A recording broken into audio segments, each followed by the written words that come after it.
Jadi kita punya peran untuk melawan itu, untuk mencegah politik uang, bukan hanya untuk diri kita sendiri, tapi juga untuk bagaimana masyarakat kita itu tidak lagi permisif terhadap politik uang. Jadi bisa dimulai dari rumah sendiri ya, dari rumah, dari keluarga. Ya, aku bisa. Nah, itu yang harus kita lakukan ya, mengenali diri, kemudian lakukan apa yang bisa kita lakukan. Jangan pernah bilang tidak kalau kita belum mencoba.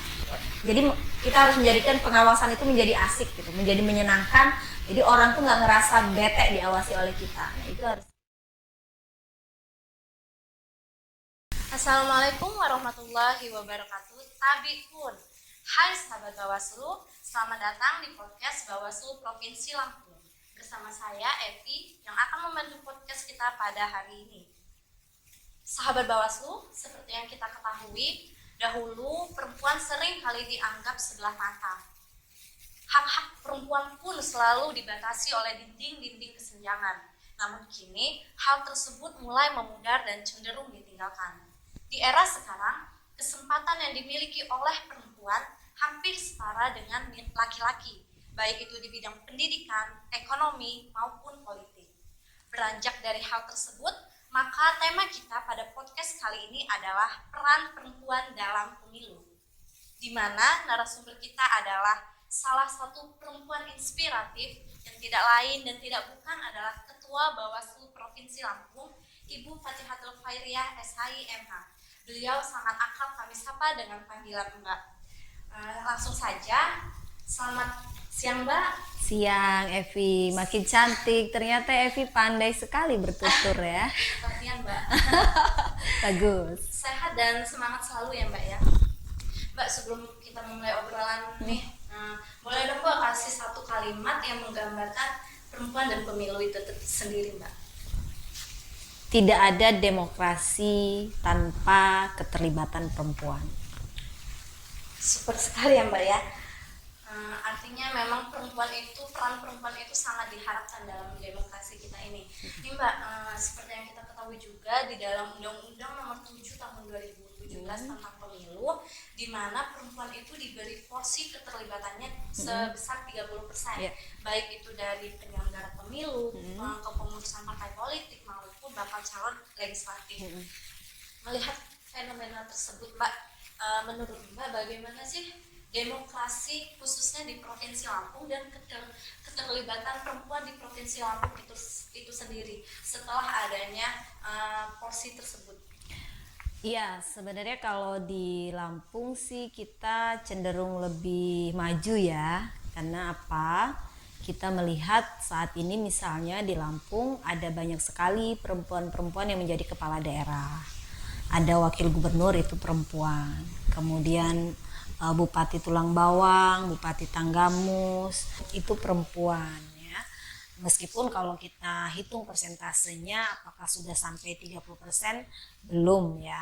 Tapi itu menunjukkan bahwa di Lampung ini sebenarnya perempuan sudah mulai maju dan berkiprah di politik. Banyak anggota legislatif yang dari perempuan.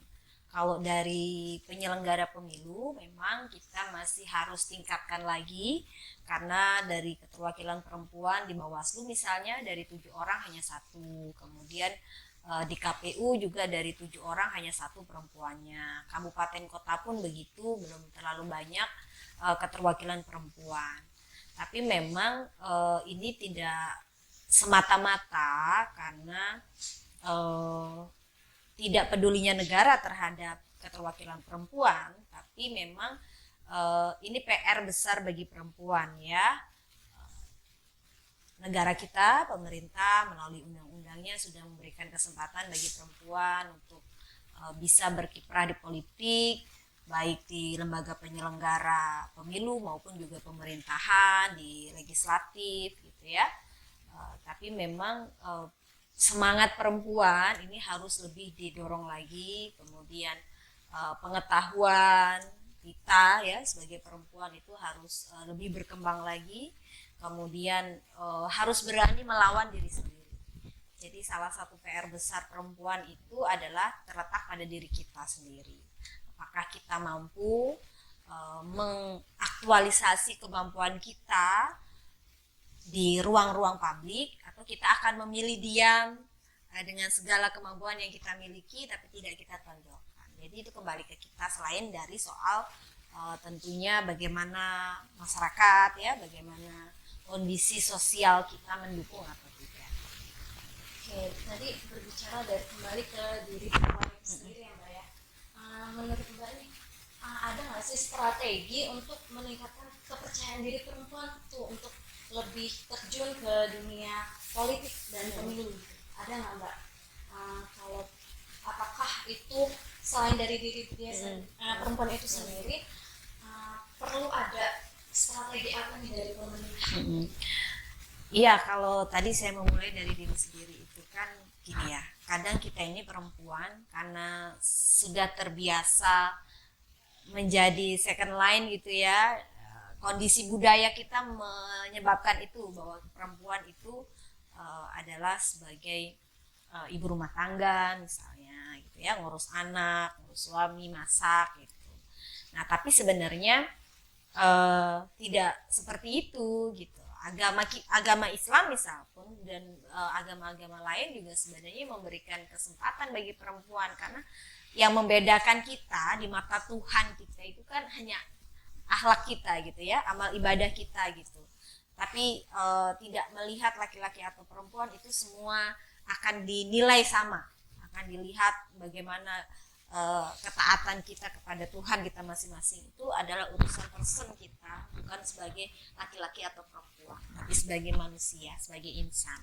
Nah, apa kemudian strategi yang harus dilakukan untuk perempuan bisa lebih maju? Pertama, kita harus mengenali diri sendiri.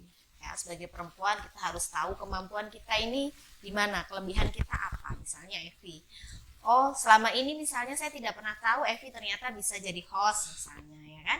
Ini kemudian ada kesempatan nih Evi tahu kan, oh iya ternyata saya bisa gitu. Nah ada podcast, ini kan menjadi ruang untuk kita menyalurkan diri. Coba kalau misalnya Evi nggak pede gitu untuk di sini kan juga nggak akan bisa. Jadi pertama kita mengenali diri, oh kita bisa kok ini, kemudian kita lakukan.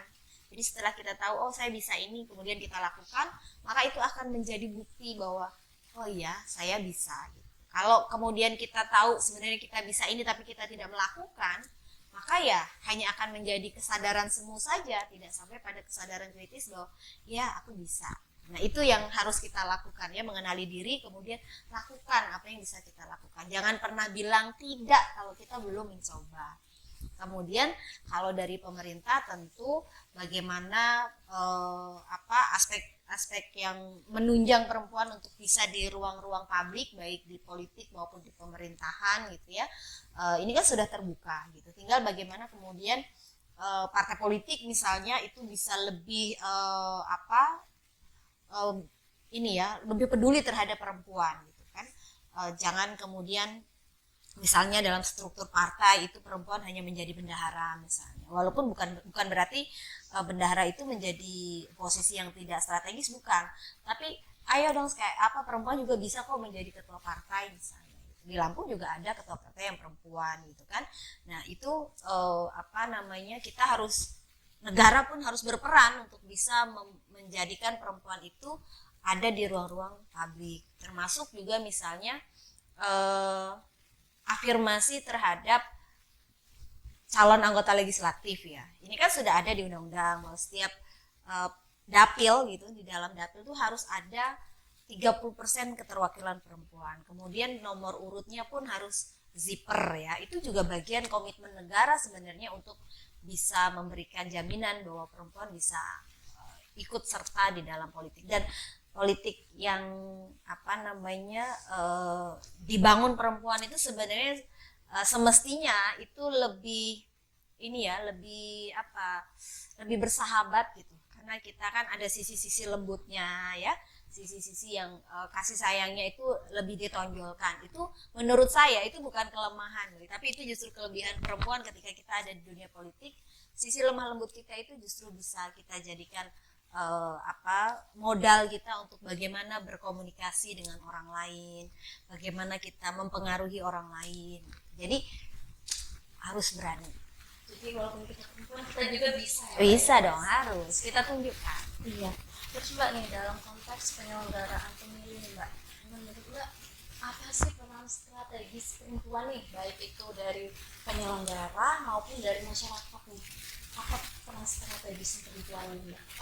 Iya, penyelenggara pemilu yang perempuan itu memang sangat minim ya, tapi itu tidak kemudian menutup keran perempuan bisa berkiprah di dunia penyelenggara dan kemudian di dunia kepemiluan gitu ya. Apa yang kemudian peran penting penyelenggara perempuan dalam mendorong keterwakilan perempuan di politik misalnya. Dengan adanya penyelenggara perempuan, kita bisa melibatkan perempuan-perempuan di kampung-kampung gitu ya untuk terlibat sebagai penyelenggara pemilu di tingkat ad hoc misalnya. Kalau kita misalnya di Bawaslu provinsi ada perempuan, nanti di kabupaten ada perempuan, di Panwascam ada perempuan, di pengawas lapangan ada gitu ya, di TPS ada, maka akan banyak perempuan-perempuan yang ikut terjun mengawasi pemilu, termasuk juga ada sisi penyelenggara pemilunya misalnya KPU dan jajarannya juga perempuan-perempuan bisa ikut serta. Kemudian kita juga bisa memastikan bahwa regulasi itu betul-betul ditegakkan untuk keterwakilan perempuan untuk mengafirmasi 30% itu betul-betul ditegakkan gitu ya. Termasuk juga misalnya kita bisa mengantisipasi dan mencegah kemudian menegakkan pelanggaran terhadap politik uang. Politik uang itu merugikan bagi perempuan di dunia politik gitu ya. Karena perempuan ini kan tidak semuanya bisa mandiri secara ekonomi. Maka kalau kemudian kita sama-sama nih ada caleg laki-laki, caleg perempuan, tapi caleg laki-lakinya punya modal banyak, perempuannya tidak, maka itu kan akan menghambat perempuan untuk maju ya. Sehingga peran penyelenggara pemilu itu juga menjadi penting untuk bagaimana tidak terjadi politik uang, sehingga terjadi fairness gitu, pertarungan yang sama antara laki-laki dan perempuan. Oke, Mbak, masih berhubungan sama pemilu nih, Mbak. Menurut Mbak setuju nggak sih kalau perempuan itu tuh menjadi garda terdepan dalam melawan politik uang? Iya, terus yang tadi itu kalau kita ini kan tidak semuanya mandiri secara ekonomi. Perempuan itu kan ada juga misalnya yang masih bergantung kepada suami, ya kan, ekonominya itu ada juga perempuan mandiri banyak gitu, yang sudah bisa menghasilkan, bisa mendapatkan uang sendiri gitu juga banyak gitu ya. Tapi kalau kita perempuan kan gini, banyak misalnya bukan menjas gitu ya.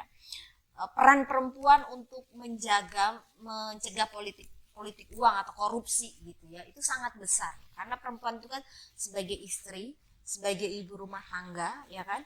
Dari perempuan ini kemudian nanti kita bisa, misalnya nih kalau dalam satu keluarga ada anak ya kan, ada ibu, ada suami, kita punya peranan loh untuk membantu. Kalau ekonomi rumah tangga itu bisa settle, bisa aman ya kan, perempuan bisa mengatur tanpa menuntut banyak misalnya, itu juga bisa mencegah korupsi. Walaupun ini tidak bisa menjadi perempuan kemudian tersudutkan ya. Soal korupsi bukan soal permintaan perempuan yang banyak, bukan, tapi kita bisa mengatur itu gitu. Karena korupsi itu kan juga soal moral ya, itu soal person masing-masing gitu, bukan mentang-mentang kemudian istrinya boros dia jadi korupsi. Oh tidak, saya juga tidak menyetujui itu. Tapi perempuan tuh punya peran penting untuk mencegah itu. Dia bisa mengingatkan suaminya, dia bisa mengingatkan anak-anaknya. Perempuan-perempuan itu kan di kampung-kampung ya, kalau sekarang kita lihat misalnya beberapa persoalan politik uang yang kita tangani di Lampung itu banyak menyasar ibu-ibu memang gitu. Jadi kita punya peran untuk melawan itu, untuk mencegah politik uang, bukan hanya untuk diri kita sendiri, tapi juga untuk bagaimana masyarakat kita itu tidak lagi permisif terhadap politik uang. Jadi bisa dimulai dari rumah sendiri ya, dari keluarga sendiri gitu. Berkaitan dengan partisipasi, menurut Mbak gimana sih partisipasi masyarakat khususnya perempuan terhadap pemilu di Provinsi Lampung itu? Terus bagaimana juga langkah-langkah yang bisa dilakukan oleh Bawaslu Provinsi Lampung untuk meningkatkan partisipasi masyarakat itu sendiri gitu, karena kan kita sadari partisipasi masyarakat itu sangat dibutuhkan dalam pesta demokrasi kita ini. Iya, kalau kita melihat jumlah penduduk kita, jumlah pemilih perempuan itu cukup banyak ya, perbandingannya gitu ya. saya lupa ya data terakhir, tapi pemilih perempuan itu banyak. Dan partisipasi perempuan itu dalam pemilu itu juga luar biasa. Yang tadi misalnya bisa berperan untuk bisa mencegah melawan politik uang. Kemudian bisa menjadi penyelenggara pemilu di tingkat ad hoc, jadi PPK, PPS gitu ya, Panwascam, PPL, pengawas TPS gitu. Perempuan bisa berperan di situ. Dan bagaimana cara kita meningkatkan partisipasi perempuan. Penyelenggara pemilu bisa melibatkan kelompok-kelompok perempuan untuk bisa berperan, untuk bisa mengawasi, untuk bisa mengawal pemilu, kemudian juga menjadi peserta pemilunya atau tadi menjadi penyelenggara pemilunya gitu. Jadi membuka ruang seluas-luasnya bagi seluruh kelompok-kelompok perempuan untuk bisa terlibat. Dan juga kita harus mengkampanyekan perempuan jangan jadi objek gitu ya, tapi kita harus bisa menjadi objek. Perempuan harus bisa mandiri menentukan pilihannya tanpa intervensi suami, tanpa intervensi ekonomi maupun juga kondisi sosial budaya kita, tapi juga kita bisa menentukan pilihan kita karena memang menurut kita ini adalah calon yang tepat, calon yang baik yang bisa kita pilih, yang bisa menyalurkan aspirasi-aspirasi perempuan. Luar biasa sekali jawaban dari Mbak. Selanjutnya Mbak, ke persen Mbak nih, Mbak kan sudah terjun di penyelenggaraan ini 2 periode ya Mbak ya. Gimana sih Mbak awal mula Mbak itu bisa terjun di penyelenggara bahkan bisa menjadi ketua? Bagaimana tips and tricks Mbak untuk meningkatkan kepercayaan diri? Karena rata-rata kan perempuan itu malu, nggak berani gitu. Itu gimana sih Mbak untuk meningkatkan rasa kepercayaan diri, terus yakin nih walaupun perempuan kita juga pasti bisa gitu. Iya, jadi memang ini sudah 10 tahun ya, dan ini adalah tahun terakhir saya di Bawaslu. Jadi sudah 10 tahun jadi Bawaslu yang kebetulan memang dipercaya untuk menjadi ketua gitu ya. Dan kalau teman-teman lihat kan semuanya itu laki-laki dan sudah senior gitu. Jadi sempat menjadi ketua termuda juga ya, waktu pas di periode pertama ya, saya ada Bawaslu termuda se-Indonesia. Tapi kalau sekarang sudah enggak, ada yang lebih muda-muda lagi karena udah di periode kedua. Jadi dulu memang saya itu punya passion di dunia politik dari zaman sekolah ya, karena kuliah juga ambil hukum itu, hukum politik, hukum pidana dan politik. Kalau di IAIN itu namanya jenayah siasah, jurusan saya waktu itu. Atau kalau di umumnya HTN lah. Nah, saya memang punya ketertarikan di dunia itu. Kemudian saya sempat waktu kuliah selesai S1, saya kuliah S2 di Jakarta. Saya sempat menjadi tenaga profesional gitu di Panwaslu DKI Jakarta. Jadi memang bergelut di dunia pemilu, di hal isu-isu pemilu itu memang cukup lama ya. Pernah jadi volunteer juga waktu mahasiswa gitu, pernah jadi relawan waktu jadi mahasiswa. Jadi banyaklah itu pengalaman-pengalaman sebelum masuk ke Bawaslu, tapi memang belum sebagai pelaku ya. Kemudian terpilih jadi Bawaslu itu pertama sih yang menjadi tipsnya ya, kita itu harus pintar gitu ya. Perempuan tuh harus belajar gitu, harus bisa belajar. Jadi gak akan mungkin nih kita terpilih sebagai Bawaslu kalau kita nggak tahu dunia pemilu. Jadi kita harus menyenangi terlebih dahulu apa yang mau kita ambil gitu ya. Pertama dimulai dari passion itu. Jadi kita menyenangi, kemudian berani gitu ya. Saya ya tadi itu ya, termuda gitu masuk dunia politik, masuk ke Provinsi Lampung yang cukup dinamis banget gitu politik lokalnya gitu ya. Sempat ada kekhawatiran, tapi bismillah atas berkat doa orang tua, kemudian dukungan sahabat-sahabat, ini bisa terus melaksanakan amanah ini ya. Kemudian di periode kedua pun begitu. Jadi pertama kita harus berani, kemudian mengasah kemampuan diri dan harus belajar, banyak belajar gitu, berani mencoba, sering berdiskusi dengan orang lain. Dan kita itu kan yang ini kan 7 orang nih ya, 6-nya laki-laki dan sudah senior. Gimana nih? Ini sebenarnya bukan kesuksesan tuh bukan hanya ke saya ya, tapi juga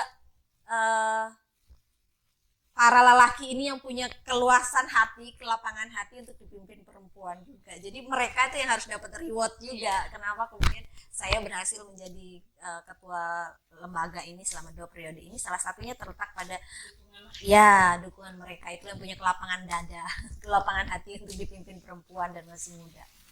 Oke, jadi bisa ditarik kesimpulan itu yang pertama kita harus menyenangi dunia yang akan kita terjuni, terus yang kedua berani, dan yang ketiga itu selalu mencoba dan selalu belajar. Ya. Terus Mbak, terkait dengan kader-kader Bawaslu se-Provinsi Lampung yang perempuan, gimana sih Mbak untuk meningkatkan kualitas mereka agar tidak merasa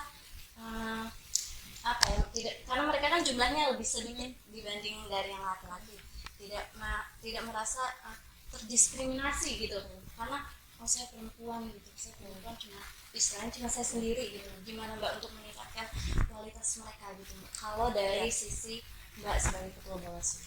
Iya, yang pertama tentu tadi kita harus belajar. Perempuan tuh nggak boleh gampang merasa bahwa cukup gitu ya, ini cukup, tapi kita harus terus belajar. Kemudian tadi kembali kuncinya itu adalah berani belajar dan jangan pernah takut untuk mencoba. Jadi karena itu terus aja yang harus kita bangun, dan berkomunikasi dengan orang lain, membangun komunikasi yang baik. Kita harus sisi lembut perempuan itu harus ditunjukkan, harus diperlihatkan untuk bagaimana bisa mengelola sebuah organisasi ini, sebuah lembaga penyelenggara pemilu ini menjadi lebih humanis lagi dan bisa diterima oleh banyak orang, karena kita adalah lembaga penyelenggara pemilu yang harus mengawasi persoalan-persoalan dinamika politik lokal yang luar biasa, juga dinamika politik nasional ya.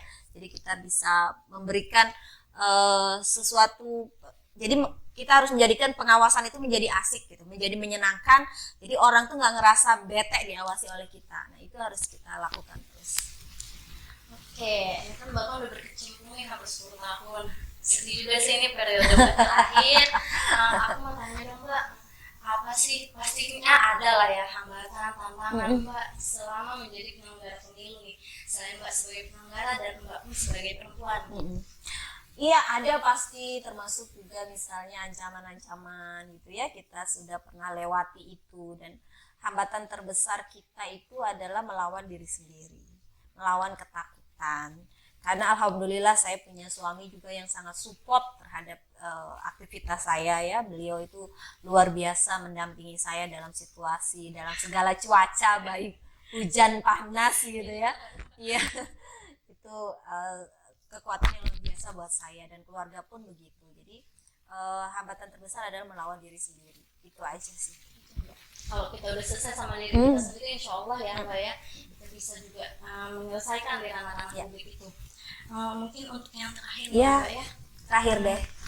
Apa sih Mbak pesan dan harapan Mbak untuk perempuan-perempuan di luar sana yang tidak terjun sebagai penyelenggara, tapi mereka tuh kan punya hak sebagai pemilih gitu kan, untuk demokrasi kita yang lebih baik lagi ke depannya? Iya, perempuan harus berani mengambil sikap, perempuan harus mandiri menentukan pilihannya, tidak karena intervensi suami, tidak karena intervensi ekonomi, tidak karena intervensi penguasa, tapi betul-betul karena hati nurani bahwa kita punya hak untuk memilih, kita punya hak untuk menentukan masa depan bangsa ini seperti apa. Itu terletak pada diri kita. Jadi itu aja sih pesannya. Dan buat semuanya perempuan-perempuan muda ya, kalian ini kan muda-muda, masih punya kesempatan yang luar biasa banyak. Jadi manfaatkan kesempatannya itu, belajar terus. Oke, terima kasih banyak Mbak atas waktunya. Semoga sehat, sukses selalu dimanapun Mbak berada. Amin. Baiklah sahabat Bawaslu, demikianlah podcast kita pada hari ini. Semoga podcast ini memberikan manfaat untuk sahabat Bawaslu. Undur diri. Wassalamualaikum warahmatullahi wabarakatuh. Waalaikumsalam warahmatullahi wabarakatuh.